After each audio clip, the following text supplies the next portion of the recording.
Good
afternoon, everybody.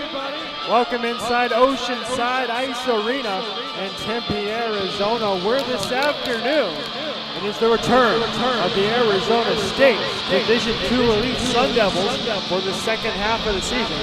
Tonight, we're going to play host to the Texas A&M Aggies. My name is Richard Flores, and I am joined, as always, by my friend, my partner, the great man that is Jason Chesler. Welcome back, my friend. Hey, it's great to be back, Richard. I know you've been getting some cuts at the D1 level here. I'm big leaguing you, Jason. I'm big leaguing you. Exactly. I hope we get to big time for all of us little people here. This team is anything but little. This is a team that plays big, physical, bruising hockey. Score a lot of goals out there. I expect to see more of the same here in their first game of the 2014 year. And we are underway in the new year, everybody, and it's going to be taken by Arizona State in their own zone. James Zawoski looking for Dan Sterna, can't quite find his stick, and we picked up by number 16, Sean Lester. Lester, the puck is still loose there in the neutral zone, finally picked up by Morgan. Can't quite get it in. Now it's Justin Butler across the line. Butler, backhand to Sterna, turns it over. Now A&M will go. It's taken by number 2.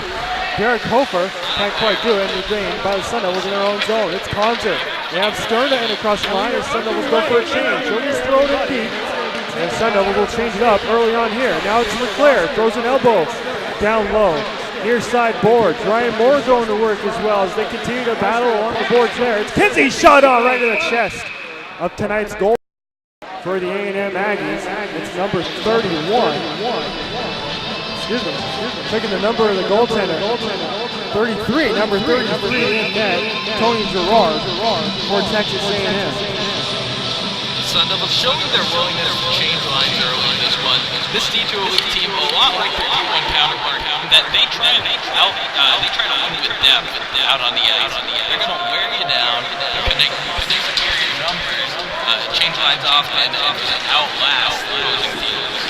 Talked to Coach LeClaire just a little bit before this hockey game, and he said that his squad is ready to go, back and healthy after a long layoff. About a month after that 10-game road trip, they won them all, went 10-0 on the road. Really didn't have much of a challenge. Just a couple of games. They had a game where they had to get a goal against Weber State from Tim Conzer to win with 30 seconds left, and they also had a game against NAU where they needed a big third period to come back there. But other than that, this D2 team is looking forward to a big second half of the season. And it's so great to be back here as the puck is cleared all the way back down. It's going to be picked up by Jason Cotnoir. Cotnoir looking at the captain, Justin Havrilliak. Offside is going to be the call. Number 25, Aiden Pritchard, just outside there by the A&M Aggies. Jason, this should be a matchup, A&M and ASU. A&M, 7th ranked in the Western Division. So we're looking to make a move as they look to try and get into that. I talked to Coach LeClaire before.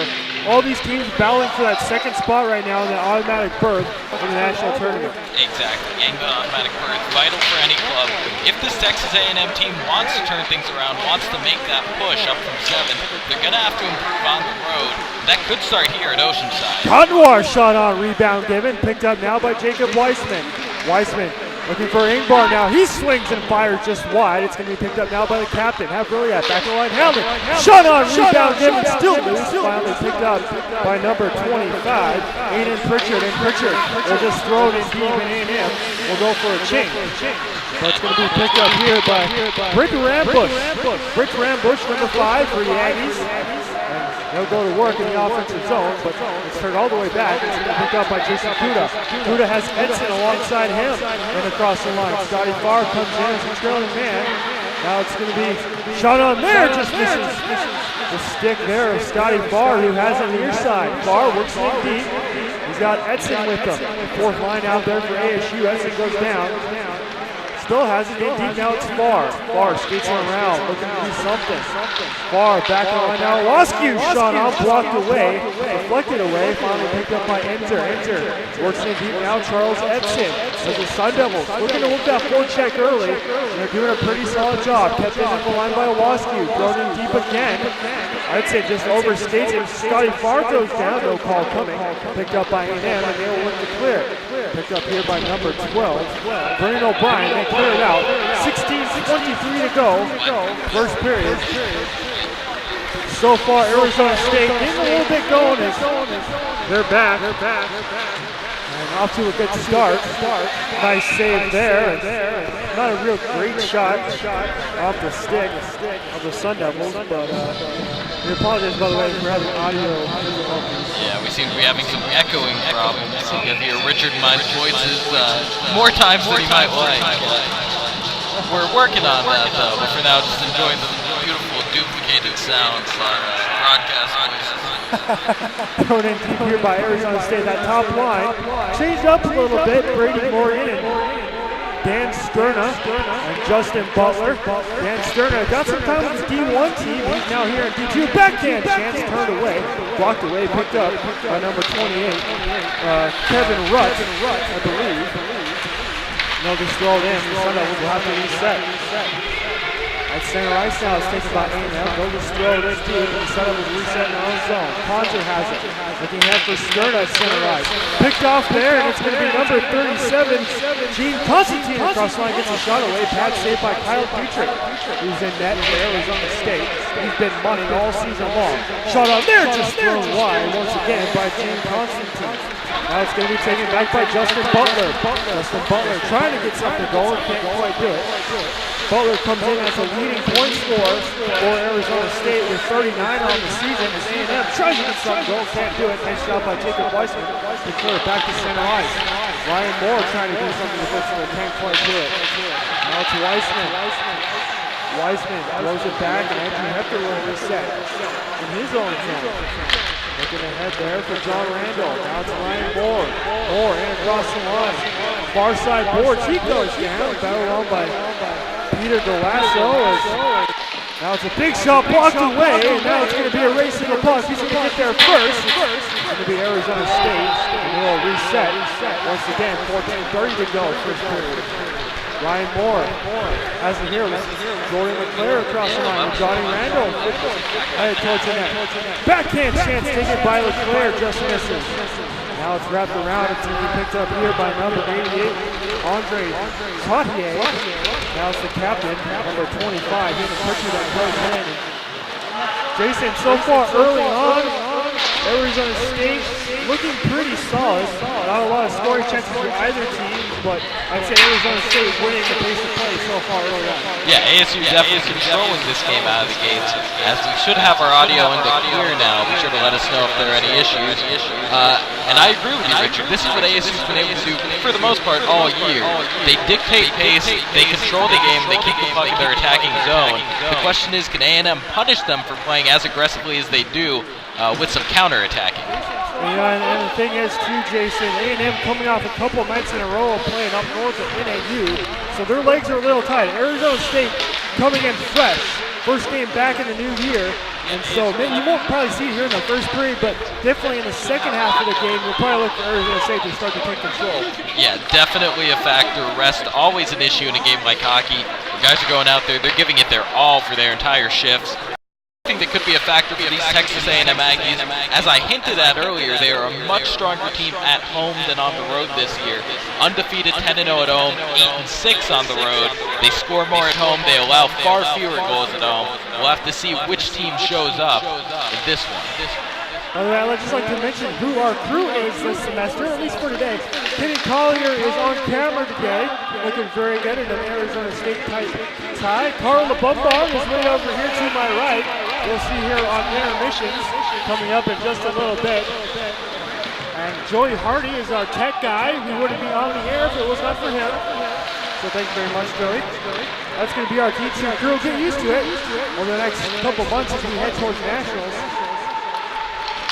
It's going to be a fun fun semester, I think. I think we're going to see some good stuff out of this D2 Elite team. Definitely. This D2 Elite team never fails to be an entertaining watch. These guys have had some difficulties, discipline issues on the ice, a little penalty prone. They've struggled at times. They've lost the game.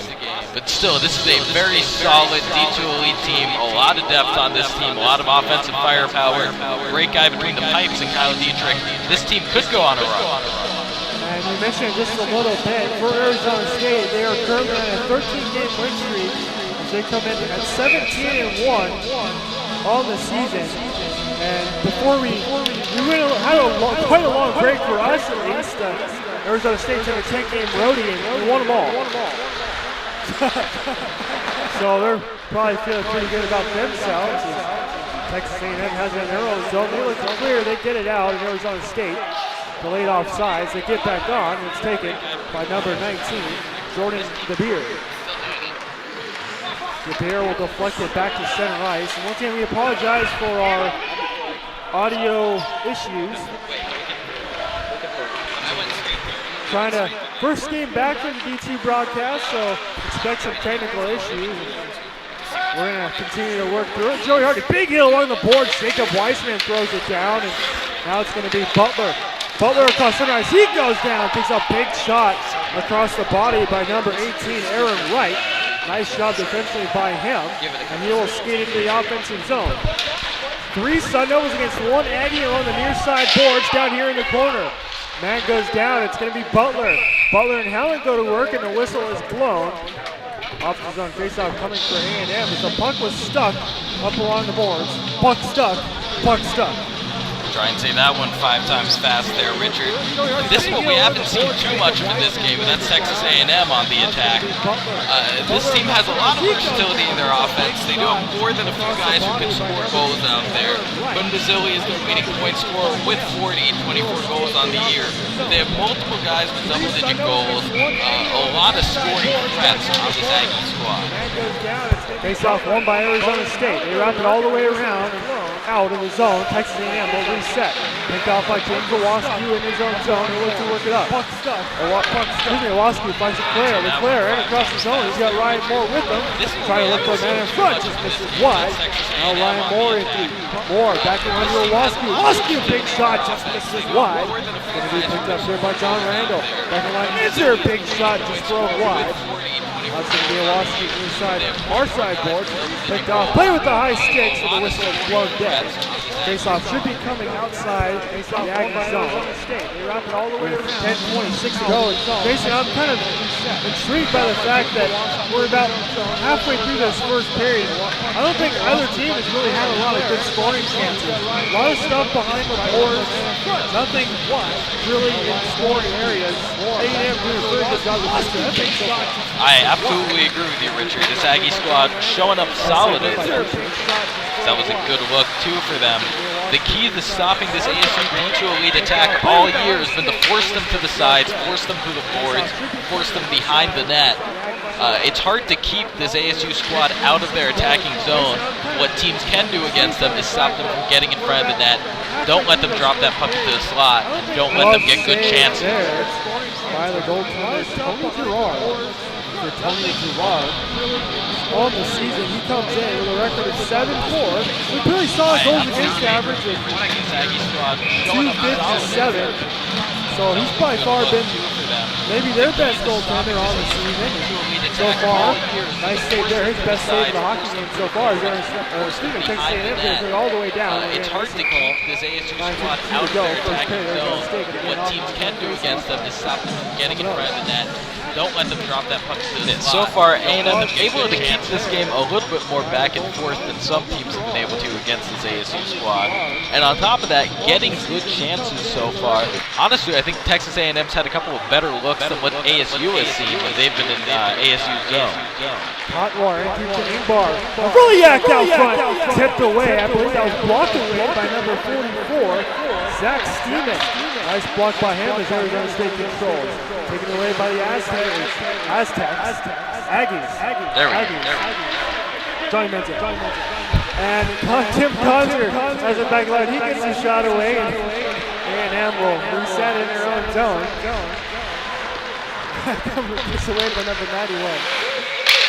Kenzie has it now. He tries to get it back into the zone. And Jason, I mentioned Johnny Manziel. How can I not against Texas A&M, though? I mean, you kind of have to, right? It's true. I mean, we were talking before this game. We will try and keep track of our Johnny Manziel references here on the broadcast. Try to keep ourselves under control. But, you know, sometimes you just got to go for the easy ones, especially when you're on live air. Before the game, I got a tweet from the captain of the Sun Devils, Justin Havrilliak. He tweeted me in. He set the over-under at 10 Johnny Manziel references in the hockey game. We're already at 3, and we're only 12 minutes in as the puck comes in. And Hefter's going to pick it up. Now Kuda tries to clear it, can't quite do it. Weissman can't get it out either. Weissman and Hefter go to work defensively. Battle along the boards here, thrown in deep, and the Sun Devils will change it up. 8:22 to go, first period. No score so far in this hockey game. And Jason, if you're coach or clear, I think this is kind of a very disappointing start for ASU. Hits the post there on the shot by Dan Stern. I don't know if you heard it at home. Maybe one of the best scoring chances of the game for ASU, but a very, I wouldn't say sloppy start, but it is their first game back, and it certainly seems like it right now. Yeah, it's definitely showing for the Sun Devils. Not playing sloppy in the way that they were in the beginning of this season, you know, not making bad penalties, not making toughness mistakes, but just lacking a certain oomph out there, that extra little bit that gets them in front of the net, gets them good goal-scoring chances. Just a little bit absent right now, but give some credit to this Texas A&M defense. Enzer gets his shot away right into the glove. The goaltender for A&M, once again, Tony Girard will hang on. And we'll get an offensive zone face-off for ASU with 7.5 to go in the first period. Once again, thank you so much for joining us in our first game back in the new year. I want to make sure to make a plug for later on because it's going to be a doubleheader for the WCSN hockey crew coming up later tonight. What a rematch it will be. University of Oklahoma will take on the D1 team. You can see it right after we are done, coming up at 7:30. Of course, last night, Oklahoma upset ASU Sun Devils, their first loss of the season as the puck is back and forth and fought for all the way down, cleared by Texas A&M. But Jason, I don't know if you caught last night's Oklahoma ASU game, but heck of a surprising outcome last night as ASU suffered their first loss of the season. Definitely. I mean, that D1 squad has beaten Minot State. They've played some of the best teams in the nation, traveled to Oklahoma even. You know, some are calling it the curse of the Volatai in that game. Things just weren't quite falling ASU's way. Hard to critique the commentary, though, there, Richard. You did a good job with that one. Well, thank you, my friend. And in case you're not getting enough of me right now, and I'm sure you are, I'm going to be on the call alongside Adam Walsh later tonight for the 7:30 puck drop. Arizona State, University of Oklahoma. Going back-to-back play-by-play as well, so my voice will probably be dead by the end of the night. And come tomorrow, Jason, you'll have to fill me tomorrow afternoon. For these two teams, they play once again here tomorrow afternoon. And you know, Richard, I can fill in on play-by-play, but no one can fill in as Richard Floyd. Oh boy, I can't take it anymore, folks. This is too much of me. It's too much. And yes, I apologize for hanging out to dry a little bit in that first period. We think that our audio issues, for the most part, have been resolved in this one. please message us on the Cronkite Sports account on Facebook or tweet at Richard. Plug your Twitter handle right now. At R Flores 91. Shot on there taken by A&M. Rebound, puck loose in front, cleared out by Andrew Hefter. Best chance of the game for A&M. They just missed a goal. Wow. Yes, if we're continuing to have technical problems or anything you're not hearing, tweet it, Richard. Let us know. At R Flores 91 once again. Rebound given up there, but cleared out by A&M. So very strong chance on that last A&M attack. But you know, something we're seeing that we haven't seen much in the 2013 calendar year, Kyle Dietrich giving up a tough rebound in that one. Granted, that was a good scoring chance from the Aggies. That was a tough shot to handle. But still, Dietrich's given up a few rebounds. Maybe a little crispness, there we are, missing from his game with this layoff for the Sun Devils. Sun Devils coming across the line, back to line Weissman. He tries to get a shot away. Jason Kuda was there for the rebound, and he picks it up near side. Kuda worked for the new face-off, back in line to Hanlon. We play ticky-tacky-toe with Jason Kuda. Hanlon back in line, big shot, rebound given up, still loose in front. They score! I believe it's going to be credited to Charles Edson on the rebound. What a beautiful job that was by the Sun Devils. They lead it 1-0. And, you know, the Sun Devils strike first in this one. And just an act of perseverance there, really. That's what this Sun Devil offense does. They're used to having 5 players in front of the blue line, 4 players playing pretty far forward with just a lone defenseman playing back usually. And that allows them to get those stick-with-it kind of goals like they just got there. Couple of guys just piling up in the slot. Eventually, if they keep getting 6 on the rebound, it's going to result in a goal.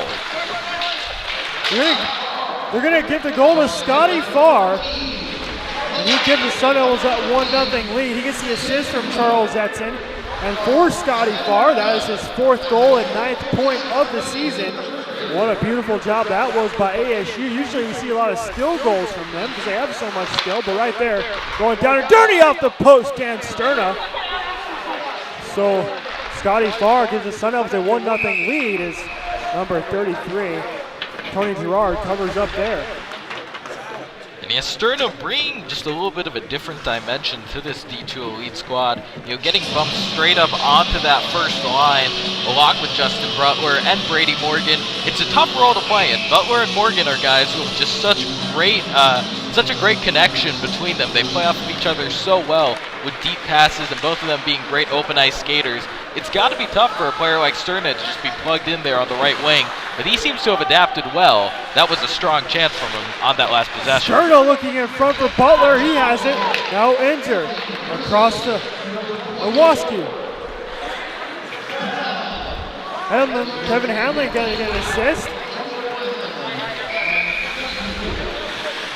So Kevin Hanlon getting that. Well, you can see Kevin Hanlon every week on our D2 updates, which we'll be bringing you.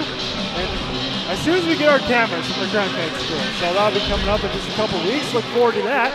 The return of the D2 update. Yeah, always great content to get to know this D2 Elite team a little better. However, something to pay attention to on the ice. We've seen this pairing a little bit more in this game. That's this defensive pairing right now. Tim Conzer along with Dan Kenzie. Shot on save there by Dietrich. Conzer's a guy who I know the coaching staff has had their eye on for most of the first half of the season, and a guy I've had my eye on as well. Seems to have made his way into that first defensive pairing. He's a guy who could pretty much play forward at this D2 level. He is a talented skater, talented shot creator and scorer, but obviously a big bruiser as well, who's been able to work his way out onto that first defensive pairing. Yeah, it's been a while as Dan Kinsey's going to look for a breakaway here. He goes 1-on-1, makes a move. Beautiful job defensively, poke checked away there by Tony Gerard. And they just missed a good scoring chance there. I think we're back in terms of audio, ladies and gentlemen. Anyway, Jason, you mentioned Tim Conzer joining Dan Kinsey on that top defensive line. Back in the first half of the season, we saw a lot of Kinsey and Weissman, and we were very impressed with how they played. They seemed to score just about every game.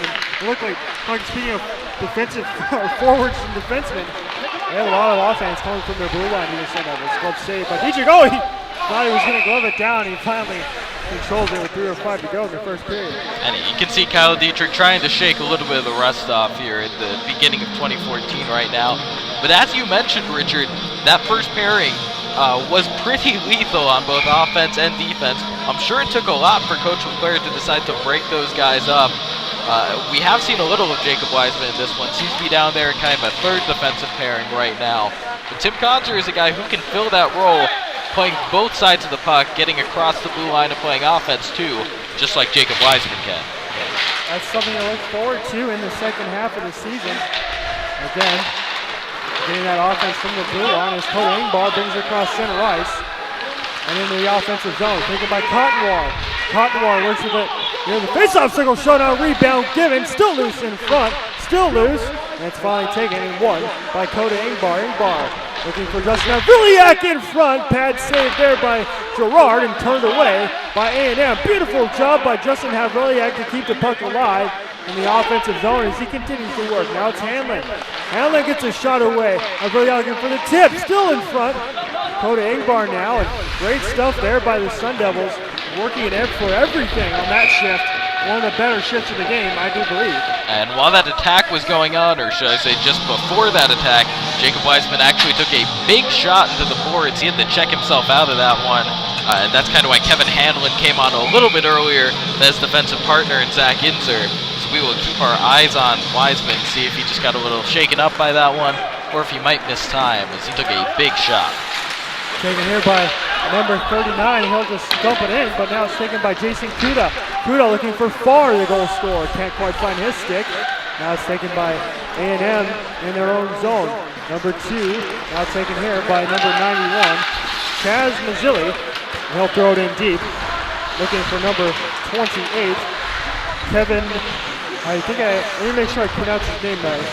Number 28, Kevin Bott. Kevin Bott, number 28. Go inside. I wrote his name down as Butt in my scorebook, so I wanted to make sure I got Kevin Bott, number 28 at A&M. Arizona State gets in the offensive zone here. They work. Tim Conzer has it now near side boards. He throws it in deep, takes a shot, and goes down.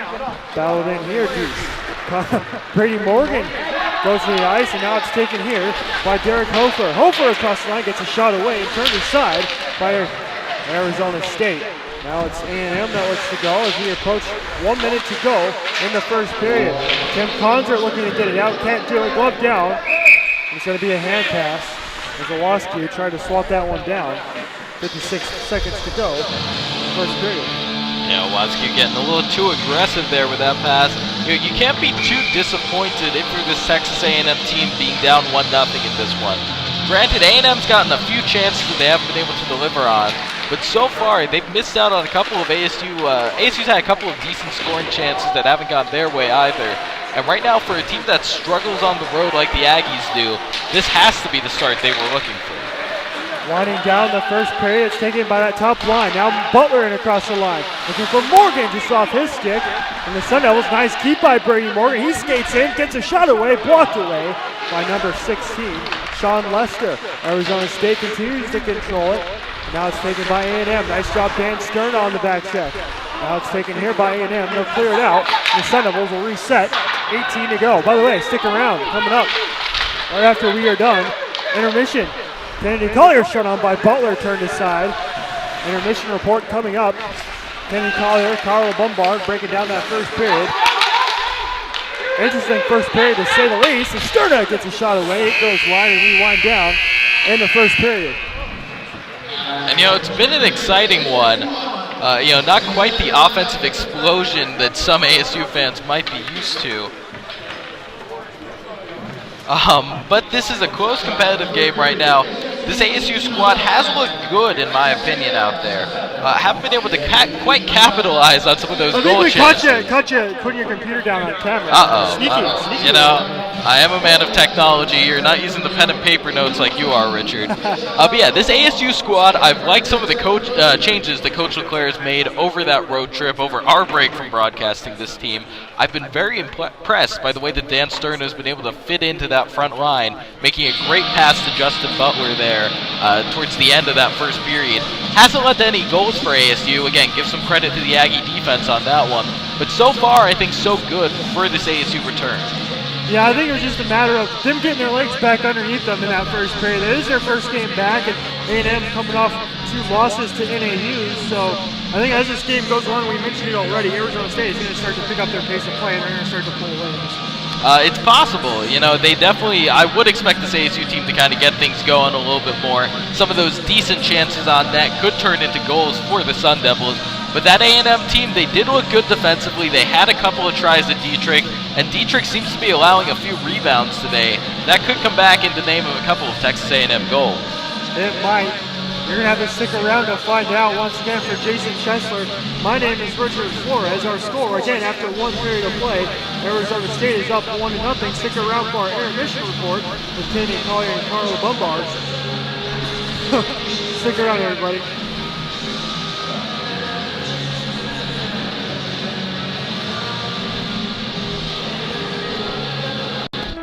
Arizona State, home to some of the brightest, boldest, and best journalism students in the country. At the Cronkite School, well, there's not much more you could ask for. Yet one thing has been missing, until now. Months of preparation have a group of students on the brink of something big. They're taking sports, and they're doing them in a way that haven't been done here before. Live. This January, Cronkite Sports Live hits the airwaves. You're gonna want to see this.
stand out from what I've seen when we get into the season? I don't know, maybe it's tired or they haven't played in a while. I have noticed that as well. I think they kind of underestimated Texas A&M, and I think they realized that, you know what, we need to pick this game up a little bit, going with it, and keep their speed with everything. But one thing I have noticed is that they have so much better compared to last year. That it's been very, very, very good. I'm going to pull Richie and say that I will buy the entire team one scoop of ice cream if they go the entire game without making it down. Oh, I think I have one two? scoop for each, so they'll get two. All right. They got to stay in shape, you know. You know, they have to. They have to. All right, let's talk about that goal that you got in front of them. Great goal. The scrum was in front of the goal. Me and Bridget didn't know who scored it, but it was great goal. We see a lot of great goals in the season. I wouldn't be surprised to see another one tonight. Really? You're expecting one by him again? I'm not expecting one. I wouldn't be surprised if we do. If we do? All right. I would definitely see that. So what are you expecting for the second period? I'm expecting those more the same. They might I might see Texas A&M was going to try to be run their offense forward. I wouldn't be surprised to see their score up. But ASU's going to be fast, hold on defense, and they'll probably see All right. Thank you so much for watching. Again, I'm Carla Baumgartner, joined by Kennedy Collier. Stay tuned for second period action.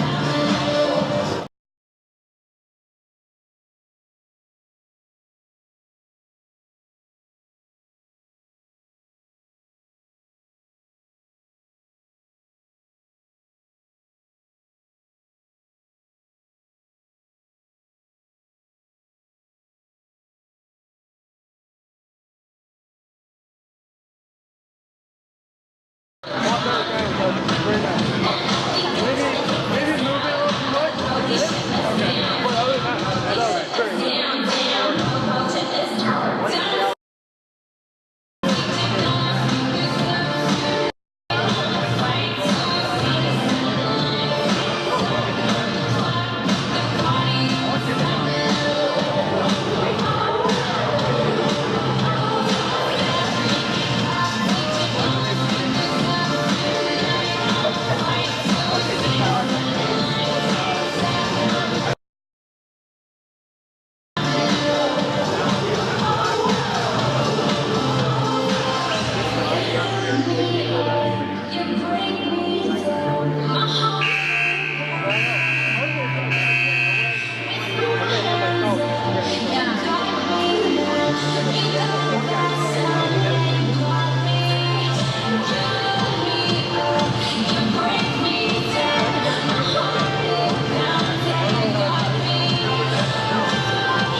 There we go. 1-0 is our score after one period of play as we were getting our audio reset for the second period of play. Arizona State leads it on the goal by Scotty Farr. Once again, my name is Richard Flores, joined by Jason Chesler as we get in the second toy. Sterna throws a shot high and wide over the goal of Tony Girard. Arizona State controls it here. Dan Sterna near side, looking for Butler near the slot area, and turned aside, taken away by Chaz Mazzilli. Mazzilli looking to clear, can't do it. It's Conzer that pinches in and will chase after it. Now Butler in deep. Butler with Conzer in deep. Conzer, the defenseman, getting in on the forecheck. Gotta love that. Butler looking in front for Morgan, can't do it. Back of the line now, Sterna. Sterna looking to make a move. Sterna throws it in deep for Butler. As Butler parking in himself in behind the net. Now he comes out into the slot for Sterna. Shot on, thrown wide. Picked up here by Tim Conzer, who pinches in again. Jason, you talked about Tim Conzer getting on the offense and the forecheck, the defenseman. Yeah, absolutely. I mean, that's the way this ASU offense is supposed to run. They like getting their defensemen forward. Coach LeClaire is willing to take that gamble. As it's covered up by Tony Girard there. What? With 18:43 to go in the second period. Offense on faceoff coming for ASU as we continue to work through our tech problems and making sure everything is running smoothly in our first game back. Hey, I can actually hear myself talk now. There we go, boys. Kinda, at least. As it's taken by ASU in their own, in the offensive zone. And it's cleared out by A&M, so they will have to reset. Dan Kinsey now in his own zone. 1-0 ASU. Good stuff so far here to begin the second period as they've dominated the play here early on. Shot on by Kinsey, and a stick save there by Girard. Now it's going to be picked up back at center ice by Randall. Across ice to Hefter, looking ahead for Dan Kinsey. He can't get it right, and now it's picked up here by number 8, Robert Grothwall. Ryan Moore now sticks it up, looking for Jordan LeClaire. He gets the body thrown at him. Moore tries to get it cleared out though, and back to center ice, it's Hefter. In deep now, it's going to be picked up by Robert Grothwall. Now it's all the way back into the Sun Devil zone, and they'll reset. Looking up ice for Cottonmore is Kevin Hanlon, and Hanlon has it here. Excuse me, that's Havrilliak. My apologies, the captain. First game back, Jason, I'm going to make a lot of mistakes. A little bit of rust. Yeah, exactly. Now it's Weissman. Weissman trying to get a shot away. Blocked away. Big shot by the captain. Picked up in deep by Coda Ingbar. Ingbar near side works with it. Makes a move. He's going to the net back and he scores! Coda Ingbar goes top shelf. It's 2-0 ASU. Coda Ingbar, known as a breakaway open ice type of scorer, but they're doing it a little bit of the gritty work there as he just moved right across the ice in front of the net, was able to find that puck, backhanded in. Nice skilled move there by Coda Ingbar, a guy more known for his speed. Coda Ingbar on the season, his 10th goal, so into double digits goes Coda Ingbar. Jason, what a job by him to win that puck battle along the sideboard, drive right to the net and make an even better shot to go top shelf. Where Mama hides the cookies. Jamie Cottonmore going to get the assist. So 2-0 ASU here in the second period. And let's see if that goal kind of gets him going here. As Coda Ingbar, the goal scorer, coming right back, looking to get someone, makes a move to the net, he cuts, and sticked aside by the goaltender once again, Tony Girard. Now it's going to be cleared all the way back down, and Arizona State will have to reset. That's a little bit more of what Coda Ingbar is known for. Incredible, explosive breakaway speed, and some skilled stick work and skating to make use of it. Taken here by Chaz Mazzilli across the line. He takes a big shot right into the glove of Kyle Dietrich, who covers up. And offense is on faceoff coming for Texas A&M, the home of Johnny Football himself, Johnny Manziel. And there Dietrich doing a bit more what he's known for, making a glove save there, keeping that puck from rebounding. We'll see if he gets going a little bit more in the second period. Hot start so far for the Sun Devils in the second. James Owascu in his own zone has it. And he looks to clear it out. Scotty Farr has scored a goal already. Brings it into the offensive zone. Farr with it. Trying to find a teammate. Can't do it. And it's cleared out by A&M all the way back to center ice. Dan Kinsey has it. Kinsey and Owascu. Now it's Kuda looking for Edson near side. Edson in across the line. He has it. with speed, looking far side for Butler. Dan Kinsey with the shot away. Now it's picked up by far and deep. Sun Devils working a forecheck. Charles Edson in front for Kuda. Nice job defensively by number 41 for A&M.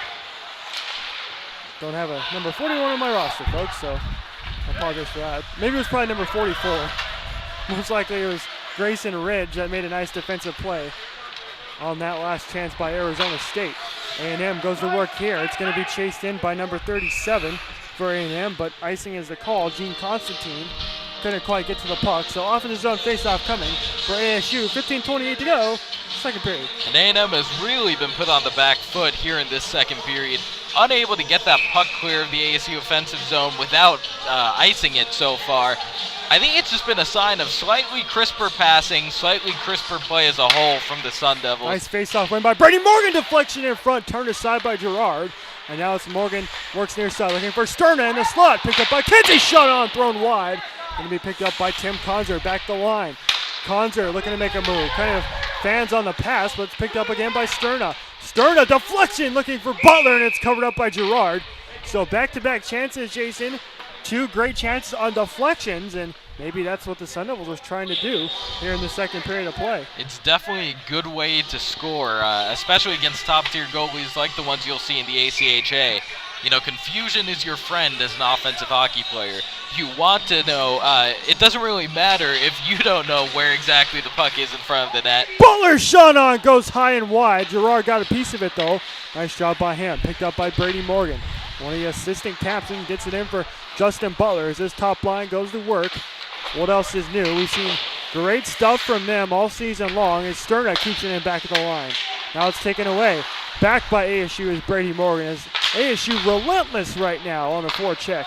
As A&M cannot get it out of their own zone. Shot on, deflected in front of Brady Morgan. I think got a piece of the shot there. And Brady Morgan works it here far side. What a job by ASU. Dominating play. Blocked away in front. Sterna grabs it. Throws it wide. Gerard all over the place right now as ASU looking beautiful right now. Best stuff we've seen from them all game long so far. Definitely, and you know, with this ASU attack in full force, A&M might have to change up their strategy a little bit on the defensive end. We've seen a lot of teams against ASU. It's in fact how they lost their lone game of the season. Really just try to counterattack. Backhand chance by Wiseman, looking to be followed up by Randall. Can't quite a stick on it. Now it's Wiseman taken by Randall again. Shot on. Gerard makes a save, and it's going to be picked up far side by number 14, Chase Mazzilli, but he can't quite control it. Now it's Ryan Moore. Moore gets it in across the line. Got 2 men in front of him, throws it wide. He finds his own rebound, though, and finds Jordan LeClaire. LeClaire tries to get a shot away, blocked away by A&M. Looking in front is Johnny Randall. Just misses his stick as he goes to the ice to try and keep it in the zone. They can't do it. Arizona State will have to reset.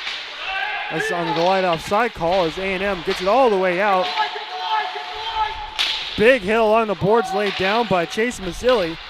And ASU will continue to have the puck as Jason, we're starting to see the ASU D2 elite team that we saw in that first half of the season starting to really dominate in the offensive zone. Absolutely. When this team gets 5 guys forward, there's just so much firepower out there. Everyone, even the defensemen out there, can handle the puck. They can set other players up, and of course they can fire off shots too. It's going to be Kevin Hanlon. Got an assist on that first goal. The defenseman comes in across the line. Looking for more in front. Shot on rebound. Covered up, though, by Gerard. Off in his own faceoff for ASU as Ryan Moore shakes his head on that scoring chance. Comes to the bench, says something to the coaches. Not sure what he said, though. And off in his own faceoff coming to the far side faceoff circle with 12:49 to go. First period. Second period, Richard. And Ryan Moore is a guy who has really impressed me in tonight's game, probably more than any of these other forwards for ASU. You know, Moore early on was kind of an example of what was wrong with this Sun Devil elite hockey team. He was picking up a lot of sloppy penalties. He was making a lot of mistakes out on the ice. And overall, he was just playing a bit too aggressively for his own good. Good job by Owasu to pinch in there and keep it in the offensive zone, but not for long, as A&M will recover. And they look to go on the offensive. They can't do it. Jamie Cottonwar right below us here. He goes to the ice, no call. Oh, yeah, I think we are going to get a call. Yes, we are. Cross check. So ASU going to go on the power play. I thought referee's arm kind of came up a little late. I didn't see it right away. Yeah, a little slow on the call there. This will be the first special teams action we'll see in this one. First power play chance will go to the Sun Devils as they'll look to build on this 2-0 lead. And ASU getting the first power play opportunity, not something you would have expected to see at the beginning of the season. As I was getting at, Moore and a bunch of other players were playing sloppy hockey out there, making a lot of mistakes. It was frustrating the coaching staff. They score on the deflection. It's going to be Brady Morgan. That makes it 3-0 ASU. And it's as easy as that. This Sun Devil offense was getting going so much, playing even strength. You take out an Aggie defender, and it's just a recipe for success for ASU. An absolute laser of a shot fired off from the point from Jacob Wiseman, who is okay after taking that big hit in the first period. And a deflection by Brady Morgan. That's textbook power play hockey. Jason, by the way, that came so quick that I was still writing in my scorebook the penalty. And I just managed to look up and catch the goal. 4 seconds. I think 1:56 was left on the power play clock there. It was a single pass from blue line to blue line. Weissman fired it off, and that was all she wrote. Kuda comes in, rebound, get it followed up by Farr on the backhand. Just thrown wide. Waiting for the call here. Kinsey's going to get the goal. So it'll be Kinsey from Butler and Morgan on the power play to make it 3-0 ASU. And right off the bat, that was a nice face-off win by ASU on that power play as well. That set everything up as they dump it in deep here and they'll go to work. Up 3 goals with 11:30 to go in the second period of play from Oceanside Arena.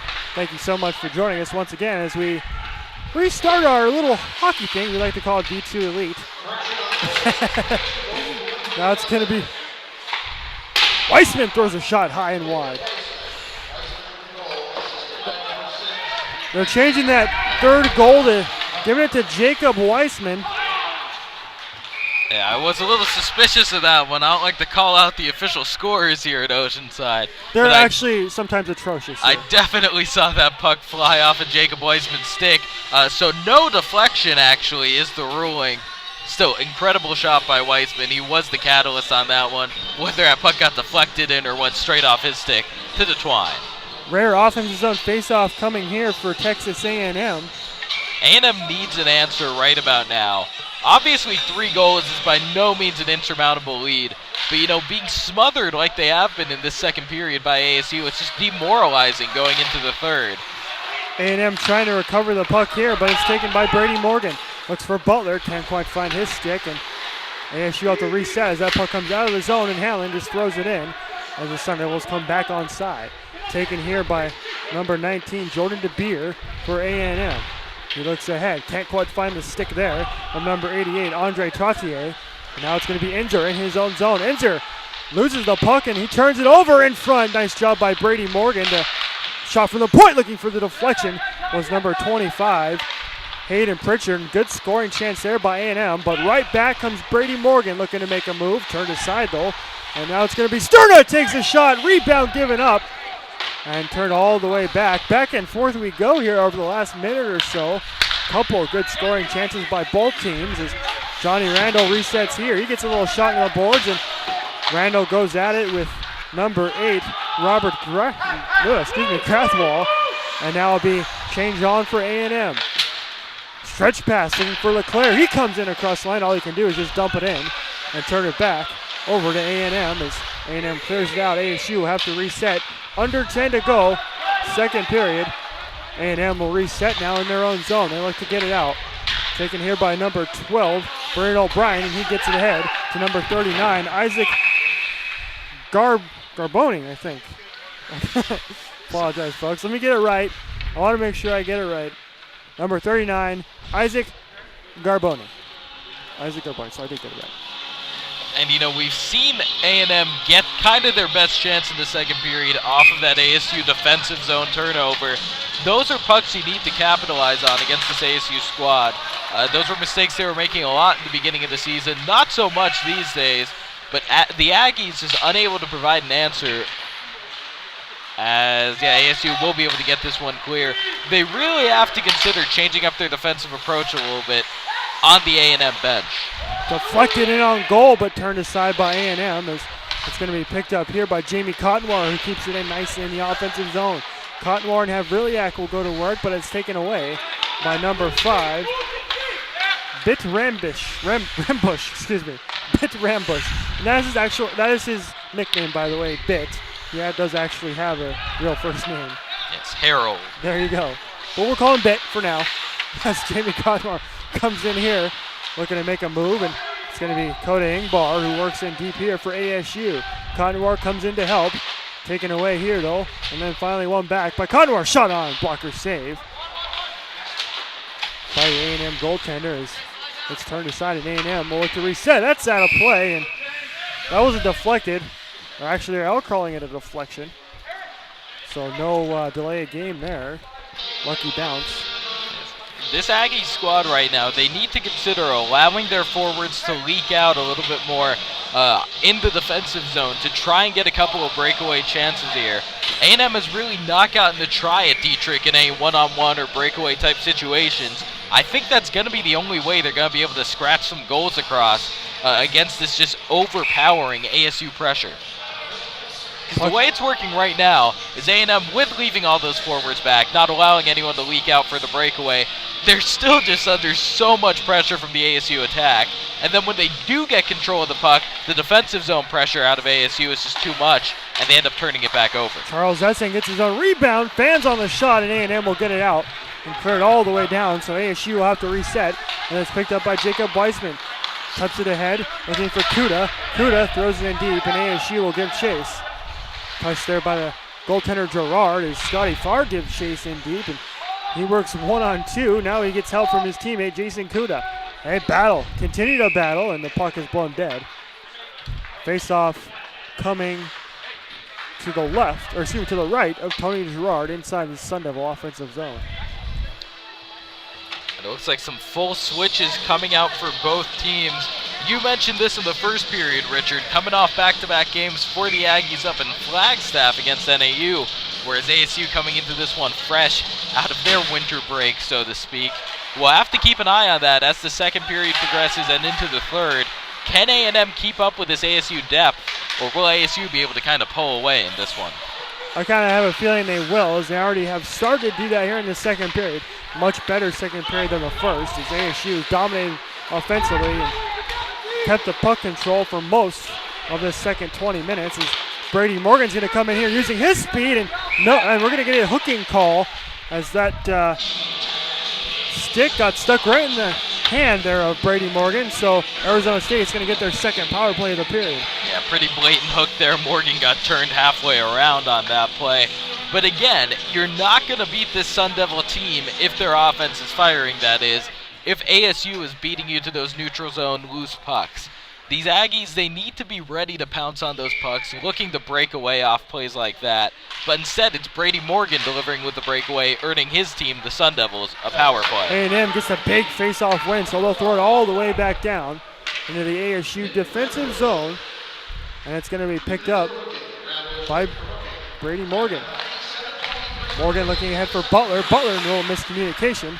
Finally has it now as he comes in across neutral zone, into the zone. Justin Butler skates here near side. Plenty of time to work. Back to the line, Weissman across looking for Kinsey. Weissman and Kinsey back out there. Now it's Butler near the faceoff circle. In front, rebound given up. Kuda was there, couldn't quite find it. Nice keep at the line by Weissman, but it's cleared out. And now it'll be Derek Hofer who comes in here. Hofer looking to make a move. Stick away there by Kyle Dietrich, and Dietrich hasn't seen much action today. Now, nice double move there by Derek Hofer, but also solid defense out of Justin Butler. Kinsey gets a shot away, rebound given, and cleared all the way back down by A&M. Good kill for them so far. ASU, couple of chances, but nice saves made by Tony Gerard as A&M trying to go short-handed here. Coach LeClaire can't be liking this as you do not want to spend time in your defensive zone when you're on the power play. That's never good. As Havrilyak comes in, looking for Ingbar's shot on, deflected just off the stick of Havrilyak, who I believe got a piece of that, so it goes high and wide. Now it's Enzer back to the line. Enzer works with it here. Enzer gets a shot away, blocked away though by number 9, Peter Galasso, and ASU will reset as they get the puck in their defensive zone. So far, 16 so seconds good. to go. So far, so good for this Aggie penalty kill. They've been able to clear the puck 3 or 4 times, even able to kill some time. Inzer gets a big shot away right into the chest of Tony Gerard with 6 seconds to go on the Sun Devil power play. And Jason, you're right. A very good kill for A&M, as every time they've gotten the puck on their sticks, it's all the way back down in the Sun Devils defensive zone. Exactly, and we're really seeing all of the keys to a successful penalty kill out of this Texas A&M special teams unit right now. Some good goaltending coming out of Tony Gerard. Solid job clearing the puck, and on top of that, just getting to the puck. Now they're going to find Bit Rambush, who comes in across the line. He throws it high and wide, and out of play it goes. So the faceoff is going to be to the left of Kyle Dietrich. And Bit Rambush almost delivering on one of my favorite calls in hockey. I call it the pizza goal there, fresh out of the box, ready to go. I couldn't find it on the shot, but this is still one of the better offensive chances. As you mentioned on the last offensive zone faceoff for A&M, it is a rarity to get one against the Sun Devils. A&M not able to capitalize, though. We had a weird buzzer there. Johnny Manziel may have worked himself into the building to try and stop play, because A&M is finding themselves down 5-0. That would be quite heroic, Richard. You know, they say he's going to go to the NFL draft, but I'm sure he's still an Aggie at heart. I bet Manziel might even be out there watching this live stream right now. If Johnny Manziel is watching this telecast, we have officially made it. If Johnny Football is watching us right now, and he probably isn't. They're changing the clock. Definitely is not. And the stoppage right now, due to a clock malfunction right now, Because there actually is hockey being played. there is hockey being played for the most part. And believe me, we would not stop to be making Johnny Football jokes if there was gameplay going on. And the puck drops once again. Oh no, Richard. do not put it past me. If game is going on, I will make a Johnny Manziel joke once in every while. As Jamie Cotnoir comes across the line looking for the clear in front. Jamie Cotnoir couldn't quite get it, but he has the puck now in deep. Cotnoir goes to work. He's got Randall in front. Can't find his stick. Cleared all the way back to the line to Conzer. Conzer throws it in deep. And the Sun Devils will go to work on the forecheck. Fanned on the shot there, trying to get it out. Backhand chance right in the chest. Rebound given. And A&M will look to clear. Number 16 chases after the puck. Sean Lester can't get it out. They finally do. ASU out the reset as they throw it in. And ASU's going to go for a change as well. Almost out of play. Careful on the delay of game there. Now it's Conzer. Conzer finds Cotnoir. Cotnoir in across the line. Cotnoir gets a shot away. Blocked away, though, by number 44, Grayson Ridge. Ridge will pick it up here. Looking for number 37, Gene Constantine. He can't quite find the puck. Having a hard time talking today. Never a good thing when you're the play-by-play guy and you can't talk. Definitely a problem. There on that last possession, we saw what could have been a good chance from the Aggies if their forwards had been leaking out. Stephen Callaghan could have gotten away on that last defensive possession, could have had himself a breakaway chance on the ASU turnover. But again, the Aggies committed to playing, I guess, a bit more straight up against this ASU offense. I'm just not sure if that's a good call. Yeah, like we said, in that first half of the season, it was really forcing ASU to make mistakes, and that's how NAU got the win. That's how San Diego State played so well against ASU right here at Oceanside, is to force ASU to get to the penalty box, force them to turn pucks over, and so far so good from ASU. They've been fairly mistake-free in this hockey game, and it's led to a 3-0 lead as Scotty Farr works in here deep. He's got Jason Kuda going to work. Farr and Kuda along the boards. They still battle. Nice job by Jason Kuda to come away with it. Kuda near side boards, trying to look in front for somebody as he works it around for Scotty Farr. They play tic-tac-toe. Kuda still has it near side boards, trying to make a move. Looking in front for Hefter, blocked away and turned aside. A&M will look to go, but they clear it all the way down. Icing is waved off as Dietrich will touch it up. Kinsey wraps it around looking for Hefter, and Hefter all the way back around. Nobody there to grab it. Finally, it's picked up by Justin Butler as A&M goes for a change, and ASU spending a little too much time in their offensive zone. Stretch pass intended for Kuda.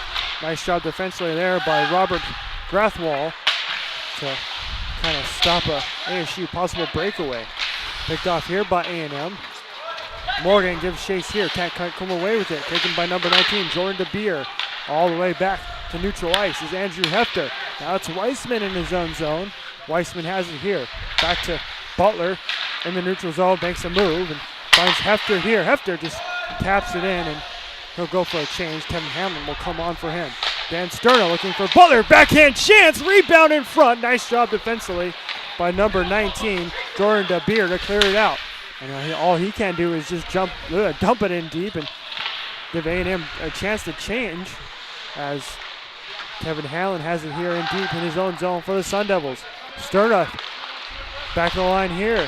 Shot on, blocked away by Weissman. Nice shot there by Grayson Ridge, but A&M trying to get something going here offensively, and they can't quite do it as it's taken by Dan Sterna. Sterna looking ahead for Weissman. Weissman gives chase here. Back to Sterna. Sterna making a move. Toe drag. Finds it again, and now it's taken by number 88, Andre Trottier. He throws it in deep, and A&M will go for a change. And A&M picking up the pace of play a little bit over the last minute or so. Having some offensive zone time. Not allowing clean entries into the zone by ASU. Neutral ice, where the battle's been out of the last couple minutes, as ASU will change it up. Yeah, A&M just giving up a little bit on that more puck control-oriented style of play that honestly worked out for them in the first, but was just killing them here in the second, making things honestly a little sloppier out there, making it more of a back-and-forth hockey game. That plays into the Aggies' favor. Puck into the bench now to play, so we'll have a stoppage with 58 seconds to go. The Aggies want the puck to be loose in the center ice area. That neutral zone should be A&M's friend. They want to be able to corral those pucks and go for breakaway chances. But so far, it hasn't been happening to them. They have seemed to be having a little bit of a better time of things here in the last couple minutes of the second. Under a minute to go, and ASU takes the faceoff just outside the Aggie zone, but the Aggies will win it. They'll throw it in deep, and it's going to be picked up here by James Owascu in his own zone. Owascu wraps it around looking for Enzer, but it's taken by Jordan LeClaire. Now Randall gives chase. They go all the way back down, and it's going to be picked up by James Owascu. Now Zach Enzer has it in his own zone. He'll look to work it up. Enzer in neutral zone. Throws it in deep, and ASU will give chase here as time winds down here in the second period. 3-0, ASU leads it. We apologize. We seem to be having a scoreboard error on our end, but time is winding down. 15 seconds on the clock right now in the front second. for more, just misses wide. LeClaire follows up, no goal. LeClaire was there on the rebound, but goalie's best friend stops it there as ASU still goes to work. 5 to go, 4, 3 more along the boards, and that'll do it for the second period of play as ASU really dominated that second period of play, getting 2 goals, 1 from Ingbar and 1 from Jacob Weissman on the power play. And so after 2, our score is 3-0. Yeah, the ASU offense really got going during that second period just now. Started off with a bang, Koda Ingbar delivering within the first minute of play, I believe. And then we saw ASU come through on their first power play chance of the night. 4 seconds, I think, before Jacob Weissman put that goal in net. There is some hope for the Aggies, though. A&M seemed to be adjusting as the period went on, and towards the end of that second period, they were getting a few chances here or there. What A&M needs to do to try and come back in the third is allow their forwards to leak out on defense. It's a gamble. It's taking a chance. It's not leaving as many defenders back in their defensive zone to handle that 5-man ASU attack. But it's also the only chance they have to try and get some breakaways, try and get some one-on-ones with Kyle Dietrich, maybe put a puck in the net. Maybe as well try and force ASU to start making mistakes, try and draw some penalties as well. We haven't seen an ASU penalty kill tonight as they have stayed out the box all night long, and that's huge for them, and they had some problems very early on in the season with that. So A&M, Jason, do you look for them to get a little bit more physical and try and draw some penalties? You know, it seems like by the end of every game with this ASU D2 Elite squad, things have gotten heated, things have gotten physical. We have had a pretty clean game so far, and that's something I always like to see. I want to see these guys let their play do the talking. But, you know, that might happen. Tensions do boil over in games like this. A&M not looking to face their third loss in the state of Arizona. Things could get heated in the third. I hope they keep it clean, though. Well, it's going to be a fun final 20 minutes as we welcome back the ASU D2 Elite squad here this afternoon. Once again, for Jason Chesler, my name is Richard Forrest. I can't even say my name. That's how terrible it is today. We're going to come right back with an intermission show. Our score, again, after 2 periods of play, ASU leads at 3-0. You're watching Sun Devil Hockey on Cronkite Sports. Arizona State, home to some of the brightest, boldest, and best journalism students in the country. At the Cronkite School, well, there's not much more you could ask for. Yet one thing has been missing, until now. Months of preparation have a group of students on the brink of something big. They're taking sports, and they're doing them in a way that haven't been done here before. Live. This January, Cronkite Sports Live hits the airwaves. You're gonna want to see this.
Hello friends.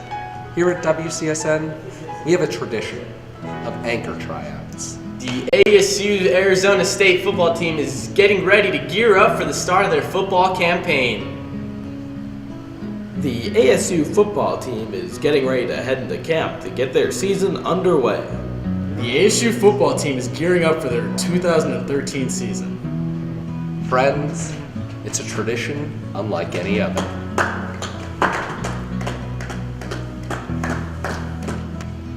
The ASU football team is gearing up for their 2013 season. This is WCSN.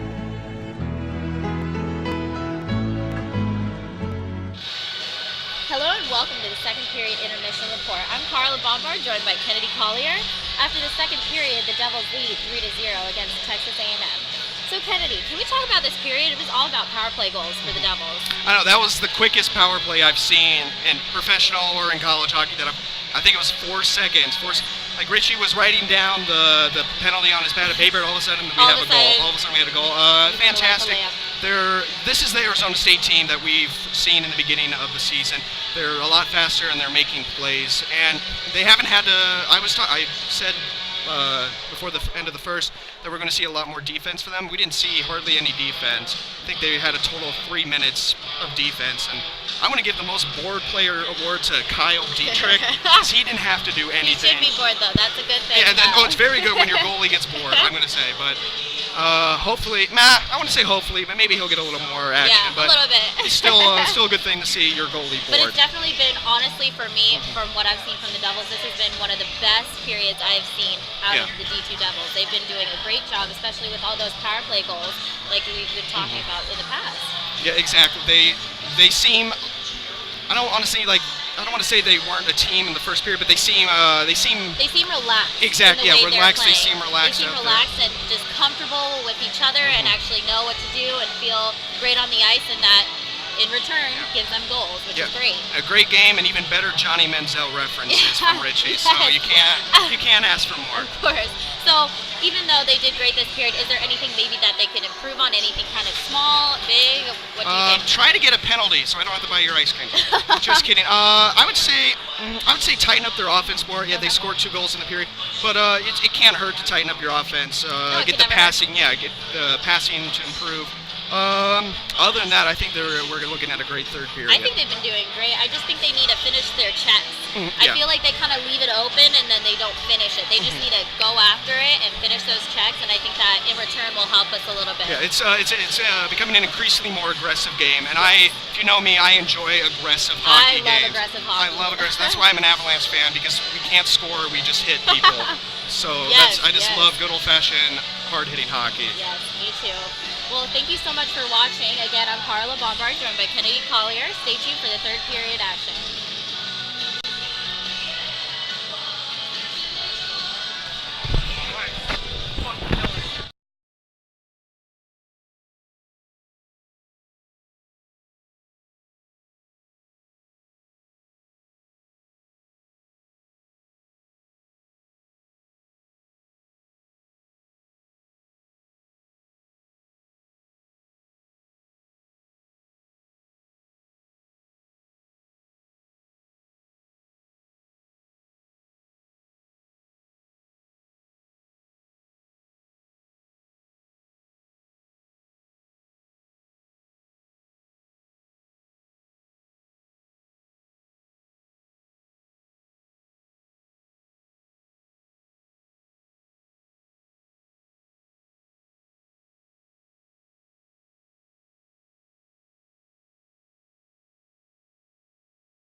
Kennedy Collier has come back with his Dippin' Dots, which can only mean one thing, ladies and gentlemen.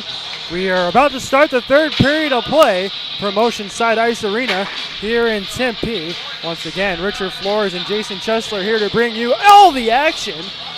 And Jason, second period, very solid for Arizona State. Looking very good in their first game back off a long break. Definitely. The second period is the ASU team we've been used to watching, or the team we got used to in the year of 2013 at least. High firepower offense. This offense that Coach LeClaire has instilled with all 5 players moving forward. Honestly, it's like playing with four attackers, as the first shot comes instantly here in the third period. But that high-octane offense out of the Sun Devils is what we've come accustomed to, and A&M did not seem to have the answers for it in the second. Sterna from the slot, takes a shot, he scores! Dan Sterna gets the puck right on his stick in the slot, and he puts the Sun Devils up 4-0. And that's just textbook offense right there from the Sun Devils. Crisp passing, good stick control there, great soft hand shown by Dan Sterna to handle that pass right in the slot, right in front of the net. And from that point on, it was a pretty easy finish as he sent that one well over the stick arm of the Aggies goalie. Third goal this season for Dan Sterna, the former D1 standout. To put the Sun Devils up 4-0, and just like that, Jason, they've taken control of this third period right off the bat, scoring a goal in the first 20 seconds of this third period. Morgan's shot on, deflected into the netting, and wow, I thought that was out of play, but it stays in play, and it's taken by number 2, and that is Stephen Callahan. And number 2, of course, on the football field is worn by Johnny Manziel. A fun fact there out of the mouth of Richard Flores. I would like to commend Tony Gerard on the solid goalkeeping he's been handling so far in this game. He's faced a lot of shots from this ASU offense in the second period, and even 3 or 4 at the start of the third here. Obviously that one from Sterna was too odd for him to handle, but that was really just crisp passing to set up a pretty much unsavable setup. Dietrich's going to play it here for ASU, wrapping it all the way around, looking for Jordan LeClaire. Can't clear it. Shot on there, right into the chest. Shot taken there by Jordan DeBeer. Right into the chest, and nice job there. A little bit of a turnover, kind of a mistake there by ASU, but Dietrich helping out his defense there, making a nice save. Yeah, Dietrich bailing his defense out there. Nice pressure out of the Aggies there, trying to get a turnover out of the Sun Devils. DeBeer gets a deflection, takes a shot, gets a deflection there from Derek Hofer in front. And Dietrich again makes a stop, and back-to-back great scoring chances from A&M, and momentum on their side now. Let's see if they can keep it going. Like I said, maybe drawing penalties would help out, but ASU having none of it so far. And trying to clear it is Kinsey. He can't do it. ASU struggling just a little bit here in their own zone. Haven't had much time. Backhand shot taken off the side of the net, though, and it's Kinsey. Now it's Moru. Takes a shoulder there into the body of number 37, Gene Constantine, and now it's Kinsey. Kinsey, the defenseman, looking to make some moves. The right Moore shot on into the chest of the goaltender, Tony Gerard, and offensive zone faceoff coming for ASU with 18:18 to go in the third period. And folks at home, we do apologize. Usually we have a nice fancy scoreboard for you to look at home and for your eyes, and at the moment we do not have one. So we're going to do our best to update you on time and score as much as possible. Kind of do a little bit of a radio version, if you will. As shot on there, taken, rebound, they score! Coda Ingbar. Actually, no, that was the captain, Justin Havrilyak, who found the rebound and puts it home. 5-0 ASU. They lead it here in the third period. And there's just that swarming numbers-based attack from the Sun Devils. You know, most teams aren't used to having to handle the number of offensive threats the Sun Devils send out there. Few bigger than Justin Havrilyak, the captain. Coming through with the rebound there, strength in numbers. I was about to commend the Aggies for their solid, much more aggressive play in ASU's zone. But, you know, against an offense like the Sun Devil Elite's offense, you also have to play it very cleanly in your own zone. Cottonwar's going to get an assist, his second of the game. And before the game, I talked to Coach LeClaire just a little bit, and he mentioned the fact that he's very happy with the fact that his team can really roll all 4 lines out there and they can all score, and we're seeing that here tonight as Scotty Farr, Jacob Weissman, Dan Sterna. So you're getting goals from just about every line here this evening, and if ASU can continue to do that, Ingbar is going to get the assist on that one. So check that. Cottonwar now off the score sheet. Ingbar is going to get it. Ingbar now 2 points on the night for him. Good night for him. Goal and assist from Coda here already. 7:23 to go as we continue to work on our scoreboard. Joey Hardy on that. Asking for too many men. I think we're going to get one as the play is blown dead, and let's see if that's what's going to be the call, and it is.